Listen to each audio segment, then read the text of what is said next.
One of our motivations for developing a mathematical model of the phenomena we're studying is so that we can make predictions. Often there are experiments that are either very difficult to do or even dangerous. Suppose we wanted to know what will happen if a nuclear reactor lost all of its coolant. Well, that's not an experiment we really want to run. So instead, we want to develop models that will let us make predictions of what will happen so that we can do the appropriate engineering. Suppose someone came to you as an expert now on the trajectory of arrows and said, how thick a shield would I need in order to protect myself from an archery attack? Let's see if we can use the measurements that we took in the previous segment and help answer that question. So how would we use the model in order to make a prediction of the thickness of the shield? And it's nice to use the model because, there are times when experiments are sort of impractical or inadvisable. So standing up with a thin shield and having somebody shoot arrows at you might be a very bad idea because the shield might not do what it should, and somebody says, aha, it needs to be thicker, but it might be too late for the participants in the experiment.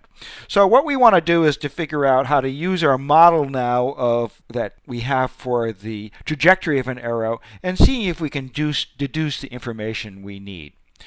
So we want to know the speed of the arrow as it reaches the target, because a combination of the speed of the arrow and the mass should tell us a little bit about how thick the shield really needs to be. Well, sadly, we didn't measure. Did we measure it? So no, unfortunately, we didn't measure the speed.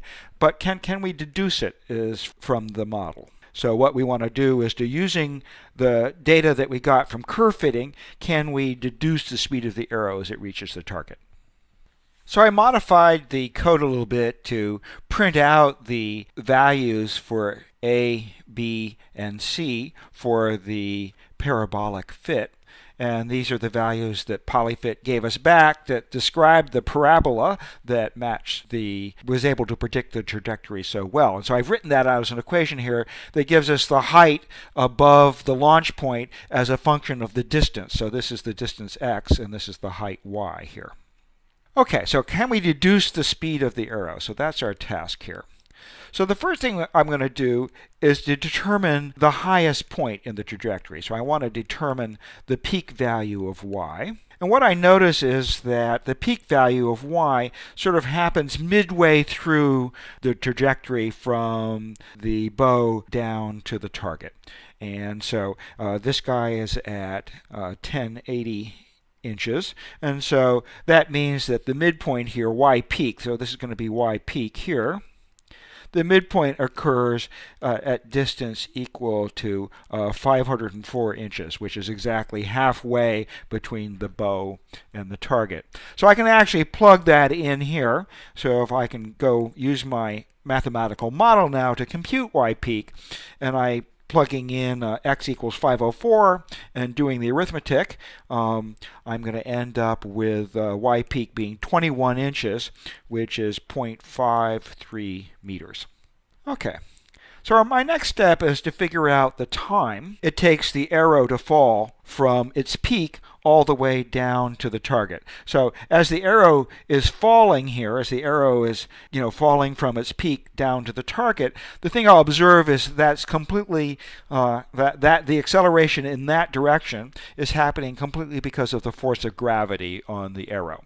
And so time for arrow to fall from y peak down to 0.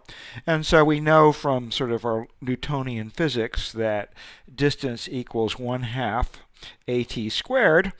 And using that, I can sort of solve for t, and that's going to be the square root of twice the distance, so twice y peak, and the acceleration due to gravity is g.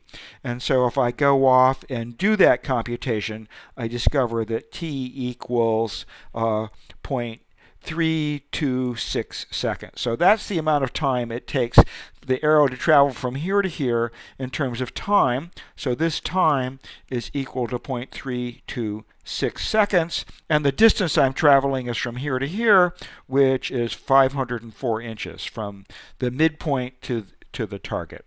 So let's see. So the speed now, so now we can just quickly do the speed.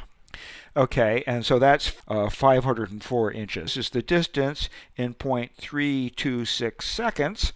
And so if I do a little arithmetic, feet per second. Well, I'm a little nervous about I can compute with lots of precision. I can do the arithmetic to lots and lots of decimal places. It's not clear how accurate that is given the errors in the measurements and stuff. So maybe it would be safer to say it's somewhere around 135 feet per second. And we'll leave it at that.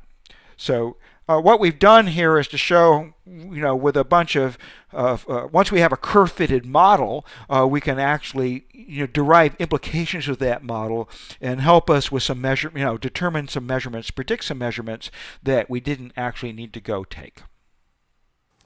This brings us to the end of our brief glimpse about how to use computation to process and understand our data. If data crunching is in your future, you might want to learn much more about statistics. It's the study of how to correctly process data and learn what it has to tell us. I encourage you to learn more about the statistical tools that are available in pylab.